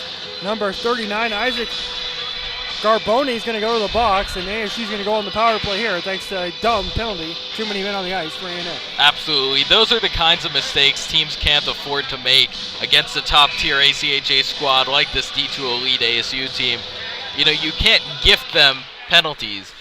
Honestly, the way the Sun Devil squad plays with how aggressive and how physical they can be, I don't think any opponent should even have more penalties than the Sun Devils if they expect to have a chance in a game. Sterna takes a shot deflected wide by Brady Morgan, and he'll go to work in deep. Morgan works it around far side boards. Back in the line now, Kinsey. Kinsey gets a shot away and into the glove of Tony Gerard. And Jason, one of the few chances A&M has a chance to get back in this game if we see Johnny Football, Johnny Manziel, lace up his skates and to try to get back in this game as A&M is down 5-0. Yeah, it definitely might require a miracle at this point. Of course, stranger things have happened in a hockey game. Obviously, ASU both with a 5-goal lead here, under 17 minutes left to play, and also the way they've dominated since the start of the second period. Wouldn't expect an A&M comeback right now, but 5 goals in 16 minutes is very possible for this A&M hockey team. Do you think Johnny Manziel can play hockey? I don't think he can, Richard. You know, it's a challenging game. I think he'd do well with the physicality of it. I think an athlete's an athlete. But I'm not sure if I want to see Johnny Manziel on ice skates. Well, we actually have a game going on, so can we get back to that? That was my apologies. I went way off base there. It is our first game back, folks, as ASU works on the power play with 56 seconds to go. Sterna shot on, blocked away there by number 19, Jordan DeBeer. Now it's taken by Justin Butler. Butler from the slot, shot on, blocked away by DeBeer one more time. Good stuff by him defensively. Back in the line now, Sterna. Sterna looking for a deflection in front and turned away. Nice keep by Jason Kuda. 37 to go. Sterna shot deflected, they score! Sterna took the shot, I think Butler got a piece of it. 6-0 ASU thanks to a power play goal. And that's just classic power play offense from the Sun Devils. You know, having the extra man out there where it really gives you an advantage is in making the extra pass. Those Aggies defenders, there was just one less of them out there than there were ASU attackers. They couldn't keep their faces in any of those ASU passing lanes, couldn't get sticks in to bail themselves out either. And ASU was eventually able to find the open man. It happened to be a man who was right in front of the net. They're going to give the goal to Brady Morgan. I guess Morgan must have gotten the deflection on Sterna's shot there. I thought it was Justin Butler that was on the near side that got the deflection. So for now, I guess we're going to go with Brady Morgan. But a couple deflections, though, kind of throwing me off here today. I don't know if it's me or if it's the official score. I'm going to go with me. I think it's my fault, so we'll just go with the official score for now as Morgan gets credit for that power play goal. And Jason, got to be happy with how the power plays performed because 2 for 3 so far tonight on the power play. Yeah, definitely 2 solid performances by the ASU power play offense. And honestly, I think on the power play that they weren't able to score, I'd credit that to some spectacular defense from the Aggies penalty kill unit. Johnny Randall tries to corral the puck there, can't quite control it, but Kenzie keeps it in. Deflected, Leclerc follows up, throws it wide. Now it's Tim Conzer, controls it, back in the line, he throws it in deep looking for Moore. Can't quite find the puck, Moore chases it, keeps it in. Far side now to have Rilliak, it kind of bounces around and finally taken by A&M. It's going to be number 3 for A&M, Derek Hofer, who tries to get it in, can't do it. Nice job defensively by Dan Kinsey to break up that offensive opportunity. Now it's Conzer in his own zone. Conzer looking ahead, can't do it. Number 44, Grayson Ridge has it for A&M. Now it's taken here. Number 25 for A&M, Hayden Pritchard. Now it's number 12, Brennan O'Brien, who brings it in here. O'Brien looking to make a move. He loses the puck, and ASU battles. O'Brien takes it again. O'Brien shot away, blocked away by number 4, Tim Conzer. Good stuff from him. Having himself a pretty solid game, is he not? I think Tim Conzer's impressed us here this evening. Yeah, Conzer definitely showing he deserved that starting spot in tonight's lineup. Playing both sides of the ice the way all ASU defensemen have to in this system, and they're just showing it with his toughness, getting in the way of that puck. Nice job by Hefter to break up the play there of Brennan O'Brien, and now ASU back in the offensive zone. Brennan for a second as O'Brien throws it in deep, and A&M will change it up. Into the boards goes Weissman. Now it's going to be Engbar here. Engbar looking for Cottonwar, can't find him. Cottonwar falls into the boards as Scotty Farr gives chase. Farr comes up with it, trying to make a move, can't do it. Cottonwar, near side boards, looks for Kuda. Kuda tries to get a shot away, blocked away and deflected. And on the far side corner, wraps it all the way around. Edson's going to give chase, and so is Hefter. Nice job by Hefter to keep it in. Hefter works it around in deep, looking for a man in front. On his backhand, back of the line by Weissman. Weissman gets it in, looking for Farr. Farr on the far side boards. He goes down, no call. And now it's going to be picked up by Weissman. But now Edson comes away with it. Good stuff here by ASU, and it's finally cleared out by A&M. As Hanlon takes a shot from near center ice right on. Farr follows up with it here. He looks for somebody in front, blocked away, follows up, shot on. Still loose in front, they battle. Where's the puck? Covered up in a stoppage of play there. Good stuff from ASU, and A&M kind of going, oh my, what are we doing here? The puck was loose in front of the goaltender. Great heads-up goalkeeping there by Tony Gerard, the A&M goalie. Honestly, he's missed a lot of shots in this one, and that's probably why he wasn't able to smother that initial shot that came from way back near center ice, but still staying with that puck. I thought that puck was going to get through, but Gerard's impressed me a lot tonight. There's a reason he's been that main A&M goalie so far this season. Sterner wins the faceoff. Hamlin shot on, rebound given up, and finally covered up by Gerard. Nice stuff there. ASU wins the faceoff, finds Hanlon back in the line, gets the shot away, and another offensive on faceoff coming for the Sun Devils. And folks, I do want to remind you that coming up right after we are done, in just under 2 hours, we will have the call once again of ASU D1 versus Oklahoma as ASU looks to rebound after their first loss of the season last night. As our hockey extravaganza continues, we have 5 games. This is game 3 of our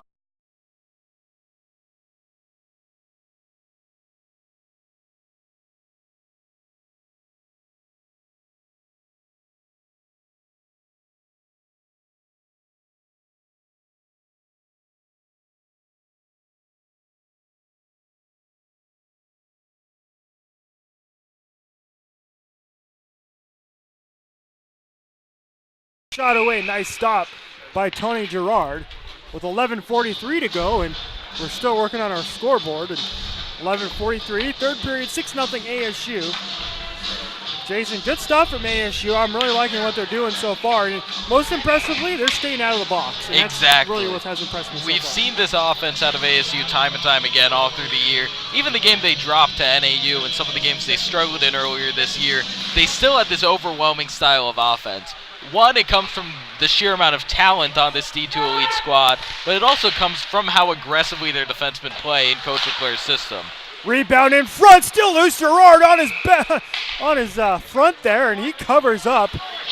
Another great scoring chance for ASU. And Jason, we've seen a lot of stuff from a lot of different lines tonight. Is there a line that has stuck out to you as being the best, or are they all similar? What is your thoughts on that? It's tough to say. You know, the strength of this ASU squad is largely in their depth. They can wear you down and score with any of these lines. I don't want to give too many props to the first line out there. I feel like they get a lot of credit already, but I am very impressed with the way that Dan Stern has been able to assimilate into that front line. They've tried a lot of guys over there on the right wing on that front line, including Koda Angbar, who's probably had the best offensive night of anyone so far in this game. But Stern has done a great job fitting in with the great duo of Justin Butler and Brady Morgan. I was very impressed by that, and maybe it's just because that was something I was really keeping my eye on coming into this shot one. away, and it's turned aside. I'm sorry, I kind of stepped over you there a little bit. I think I was going a little too long with that one anyway, Richard. No, you're good, man. I think I didn't let you talk enough in the first half of the season. I yacked way too much. And I'm sure the people at home thought so as well. So I'm going to try and get you in more often this semester. That's one of my goals. Backhand chance taken there by LeClaire. Nice save by Gerard, and A&M will clear it out. At least try to, and they finally do. Careful at too many men there, and it is. It's going to be too many men on the ice, I do believe, for ASU. Bad penalty taken there by the Sun Devils. As we were trying to praise the Sun Devils this game for not making too many sloppy mistakes, pretty much the sloppiest mistake in hockey being proven right there. Too many men on the ice. But still, we will get to see this ASU penalty kill unit. They've been very good this season on the PK. Not used to seeing the defensemen out there actually playing defense instead of across the blue line, firing pucks off on the offensive front of things. A&M's first chance at the power play, taken here by number 8, Grothwall. Chance there taken by number 88, Trottier, but it's blocked away, and now it's number 25 in deep, A&M Pritchard. Trottier gets a shot away. Puck's loose in front. Where is it? It's finally taken by Jacob Weissman. Glove on the ice was Coda Ingbar's. Shot there thrown wide by number 19, Jordan DeBeer. Arizona State a little discombobulated on this PK right now as A&M doing some good work. Now it's kept in back at the line by Grothwall. Thrown wide. Finally picked up again by Pritchard. Pritchard shot away, thrown high and wide, and it's going to come all the way back down. And Ingbar may be shorthanded. Here he comes. He makes a beautiful move, gets out of his shot, he scores! Go to Ingbar, shorthanded, dances around, and defenseman dingles and dangles. Shorthanded goal, 7-0 ASU. Coda Ingbar, he's a big guy, he's a strong guy, he can handle himself defensively, but there is one main reason Coda Ingbar is out there as a forward on this penalty kill unit, and that was it right there. Ingbar out in the open ice might be the best player in all of the ACHA Division II, proving it right there. Just a horribly unlucky break for the Aggies as that long deflection ended up finding its way to Ingbar's stick. He put the huge move on his defender, and with the breakaway speed Ingbar has, you're not going to catch up to him if he gets behind your defensive line. This is an ASU PK that we have seen in the past be able to score shorthanded. We saw 3 or 4 of them in the first half of the season right here at Oceanside, and boy, oh boy, if ASU can continue to do really well on the PK like that, they're going to be a dangerous team here in the second half as A&M continues to work on their power play. Wraparound chance taken there. Puck's loose in front, finally taken by Jason Kuda, and he will look to go shorthanded. Kuda just throws it in. ASU going to change it up. Gets it in deep, and it's going to be picked up by Gerard. A&M's going to have to reset. By the way, update from the NFL. Seattle Seahawks moved on to the NFC Championship game. Does that surprise you at all? That doesn't really surprise me. Can't say I'm surprised, Richard. Seattle, probably one of the best teams in the NFL as A&M comes in here across the line. Misses the stick there of Brandon O'Brien, and the penalty has expired. So Ryan Moore comes out the box, looking for that DiGiorno goal, as you like to call it, but it's taken by Scotty Farr here. He can't quite control it. Now it's Ryan Moore. He goes into the boards. Easy call there, going to be boarding. It's going to be number 19, Jordan DeBeer, going to the box, and ASU is going to get their 4th power play chance of the game. Already 2 scored in this one. Yeah, definitely not a good penalty coming out of the Aggies. That might have just been one made out of frustration. Very clearly not a clean hit on Ryan Moore. Nothing dangerous, obviously, as he was pretty far away from the boards on that one. Still, not something you really want to see, especially if you're an A&M fan out there. And I gotta correct you, Richard, I did call it a DiGiorno goal earlier in the season. In fact, I think the only time we have seen it, I called it a DiGiorno goal. I realize that doesn't make any sense. The frozen pizza, it's out of the box, it's not ready to go. You have to put it in the oven first. Okay, so once again, we add to our number of mistakes. It's a pizza goal. It's a delivery pizza. I like it, a pizza goal. I like it. I think Matt McConnell should start using that on his call. Maybe McCall and Asher start using the pizza goal. So ASU works the power play. Here, backhand, they score! There's Brady Morgan working short side. Power play goal number 3 for the Sun Devils. 8-0 as they score 21 seconds in. And just a beautiful piece of positioning there out of Brady Morgan. It's the duo we love to talk about here. The Sun Devils' number 1 and number 3 point scorers on the season, Justin Butler, Brady Morgan. Butler with the puck on the far side of the net, able to wrap it all the way around to Morgan on the near side. He had a lot of space to work with, goalie way out of position because of how far away Butler was, and he was able to deliver it, getting it into, he was able to keep that puck near the near post, so Tony Girard did not have a play on it. Butler looking to make a move there, can't quite do it. He got the assist on that from Butler and Sterna. And Jason, how impressive has this power play been for ASU? 3 goals already, 2 of them coming in the first 20 seconds of their power play. Absolutely, just textbook power play offense out of the Sun Devils so far in this one. Moving the puck around, being patient with the puck, not trying to force it, not trying to fire away any less than ideal shots on the power play. How about that hit by John Randall as Jordan DeBeer went flying to the ice.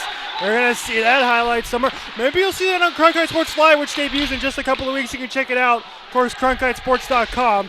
Make sure you do. And if this keeps up, you're going to be seeing a lot of highlights from this D2 squad. This D2 Elite squad is a little bit of a walking highlight reel sometimes. Or should I say a highlight reel on ice. A&M coming back here as they'll just throw it in. What else is new? Haven't had very many offensive opportunities. A&M is Conzer goes around, turns it over though. Shot taken, deflection. Pad saved though by Dietrich. Good scoring chance there by A&M. As number 2, not Jenny Munzel, takes the puck there, back of the line now. A&M deflected wide. By the way, that's 11 Johnny Manziel references, now 12 in the game, and that makes me get over the limit that was set by the captain, Justin Havrilyak, before the game. We didn't have a bet there, but at least I went over. So no more Johnny Manziel references in the broadcast. We end it at lucky number 13. 13 references. And our apologies, of course, to A&M Hockey's number 2, Stefan Callaghan, who I think has actually had a very solid game as a defenseman for the Aggies. He's one of their leading scorers. Or actually, I may not be correct on that one. But Callaghan has had a very solid game, 21 points on the year. I was correct. Doing a good job getting his stick involved, getting himself out there, maybe leading to some of those Johnny football references there by Richard. By the way, I just want to mention Brady Morgan and Coda Ingbar got those last 2 goals. So Coda Ingbar is going to move after 2 goals tonight to 11 on the season. Brady Morgan's going to move to 11 as well. Those are still behind the goals leader for ASU, Justin Butler, who, if I'm not mistaken, got on the board as well earlier in this hockey game. That was the goal that I thought was scored by Justin Butler, but I think they ended up giving it to Brady Morgan. Our scoring is all screwed up here, folks, so we do apologize. Speaking of that, we've not had the scoreboard up this period. 8-0 ASU leads over Texas A&M right now. 5:09 to go here in this third period. 8-0. Of course, ASU leads. Very impressed so far by ASU. They have not missed a beat in their first game back here in 2014. One of the better performances I think I've seen from them all season long. Do you agree with me on that one? I do agree with you on that one, Richard. It took a little bit for the wheels to get turning here for the Sun Devils. That first period was a bit of a slow start for them. A&M looked like they were actually going to be able to just contain this ASU offense. But come second and third period, ASU was firing on all fronts and not making some of the mistakes, the penalties, the defensive zone turnovers that plagued them in the first half of the season. ASU works here in the offensive zone. What else is new? We've seen it all night. As Enzer's back at the line. He throws it in deep, looking for Scotty Farr. Scored the first goal of this hockey game way back in that first period. He works near side boards. He hits the ice, and now it's going to be Enzer that keeps. Enzer takes a shot away, looking for a deflection in front. It was Charles Edson, but he couldn't find it as Enzer keeps it back at center ice. Deflected all the way back in here as Farr gives chase, but it's turned away by A&M. And good stuff here by the Sun Devils as they are to win that puck battle. Butler from the slot area. Shot on, blocked away by DeBeer. Taken here by Kuda. Kuda, cross ice for Weissman back at the line. Weissman finds Inzer. Inzer takes a big shot, deflected, they score! Brady Morgan, and if the goal scorer was right, that is a hattie for Brady Morgan here this afternoon. Yep, I don't see too many fans out there in the stands with hats on tonight, or maybe they're a little hesitant to throw them. That does look like 3 on the night for Brady Morgan, doing a little bit of everything there. Another guy on this Sun Devil team, kind of known for his speed, his open ice skating, but showing that he can grind out his goals too. He knows how to position himself as an attacking forward, and he's able to deliver for his 3rd goal of the game in this one. How about that? Welcome back, Sun Devil hockey. Brady Morgan in his first game back in 2014 gets the hattie. Congratulations to him. As Hanlon takes a shot that's deflected here. So 9-0 ASU leads it as we wind down here in the hockey game. Under 4 minutes to go. And Brady Morgan right back out there for ASU as Owoski keeps it in. Wraps it around looking for Butler. Can't find his stick. And now it's Sterner that wraps it around. Here's Brady Morgan who finds the puck. That puck has been on his stick quite a bit tonight, to say the very least. As we wind down in this 3rd period. All the way back to center ice. And go ahead, you were going to say something there? Oh, just over 3 minutes to go here in this 3rd period. The clock's still ticking down, even though we can't show you that ticking clock right now. Although it may be coming, as our technical director, Joe Hardy, does great work for us here. Much better than I ever was on that on our broadcasting computer. Seems to have figured out.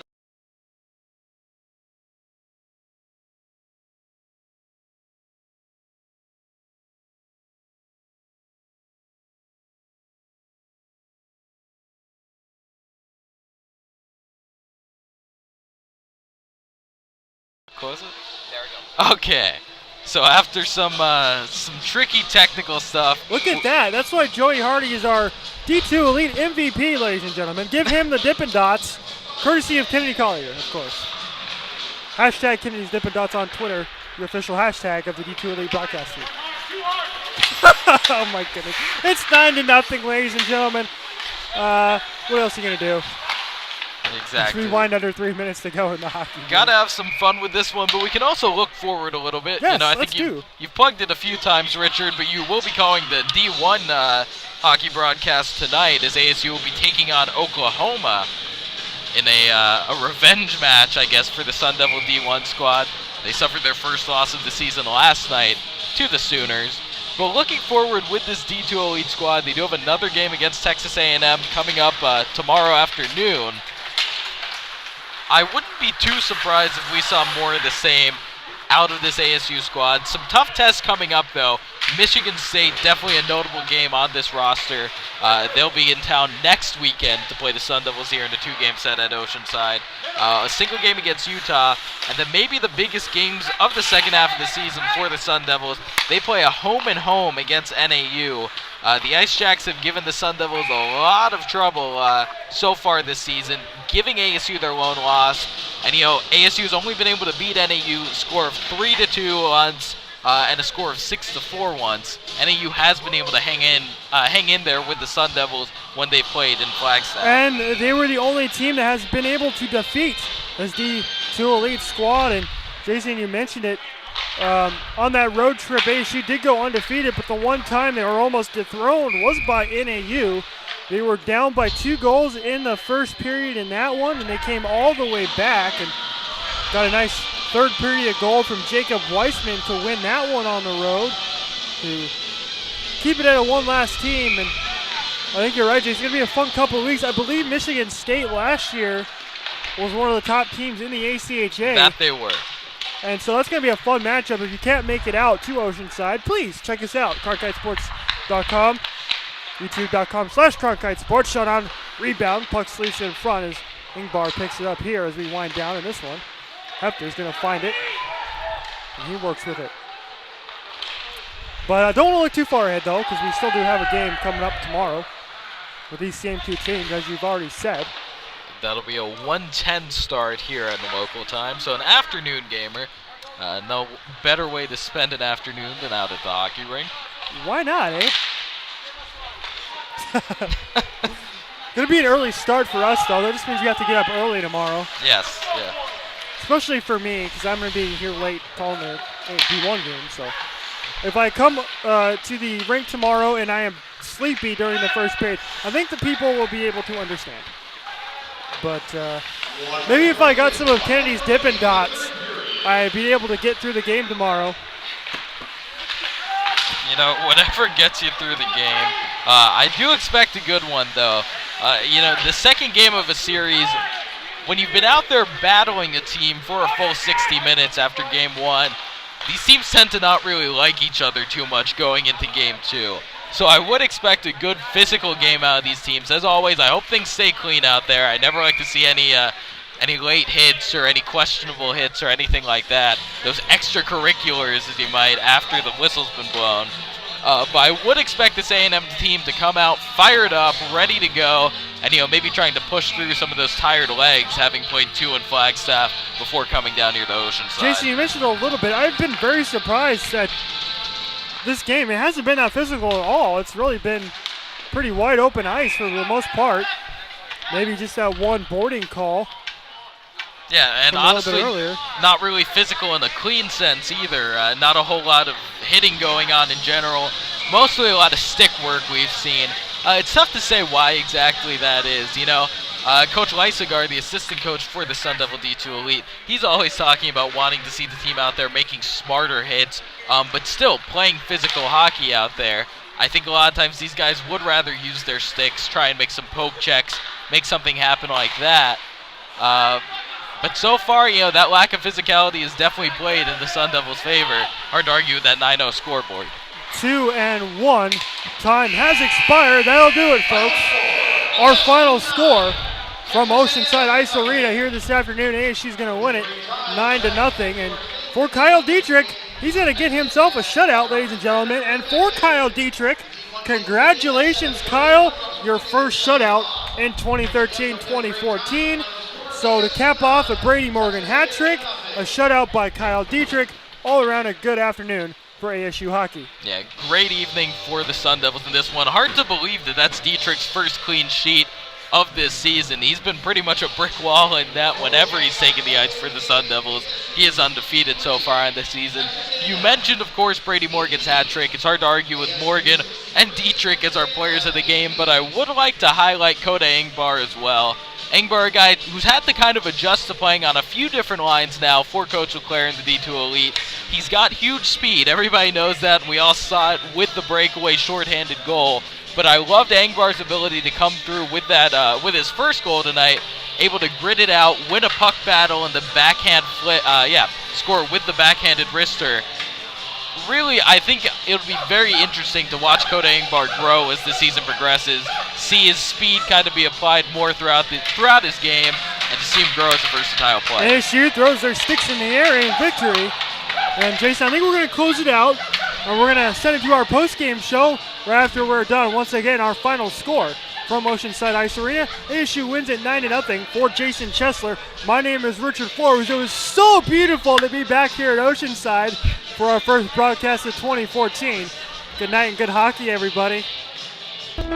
Arizona State, home to some of the brightest, boldest, and best journalism students in the country. At the Cronkite School, well, there's not much more you could ask for. Yet one thing has been missing, until now. Months of preparation have a group of students on the brink of something big. They're taking sports, and they're doing them in a way that haven't been done here before. Live. This January, Cronkite Sports Live hits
Hello, friends.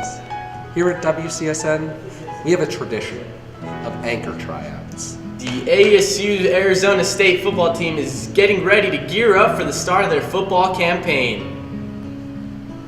The ASU football team is getting ready to head into camp to get their season underway. The ASU football team is gearing up for their 2013 season. Friends, it's a tradition unlike any other.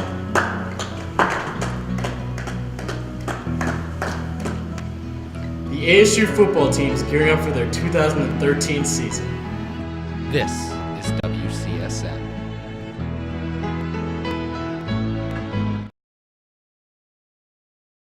Bombard, joined by Kennedy Collier. After the last game by Texas A&M, ASU won 9-0. Was a crazy game. Crazy so game. many goals by all ASU. The crazy third period. We were talking about how we thought the second period was a great period. I think I lied when I said that, yeah, because this was by far the best period I've blown out of the ever water seen. by the third period. Yes. Honestly, yeah. Yes. Especially Brady Morgan. We got to tip of the hat to Brady Morgan right there with his hat trick. It's a great achievement to have, especially the first game of the year. Great way to start the year for Brady Morgan and the ASU team. Very great. So do you think there could be anything ASU could change? I'd have to say I'd like to see them tighten up on defense. Well, when there was defense, it was. I don't mean to rip on Texas A&M, but when there was defense, it was a little sloppy, not as tight as it was very uneven for Texas A&M. Exactly. Yeah. They would tighten up and try and do great with their defense, and then they would slow it down, and that's when we would come in and do great with the power plays and whatnot. Oh, our power play is fantastic. There's and we had a shorthanded goal. Keyword shorthand. I don't have to pay the ice cream anymore. So. Now you don't have to. But one thing wallet. that I did notice by ASU, they would try and have a bunch of men in front of the net and then try and open it up as one of the guys would do a slap shot. But I think that didn't. In some ways, it did help them. In some ways, it didn't. Yeah, it kept a variety. To change it up. They changed it up. They didn't just keep going for the same goal over and over again. Kept Texas A&M on their toes, and they paid the price for it. Being scored 9-0. 9-0. Well, thank you so much for watching. I'm Carla Bomber, joined by Kennedy Collier. You guys have a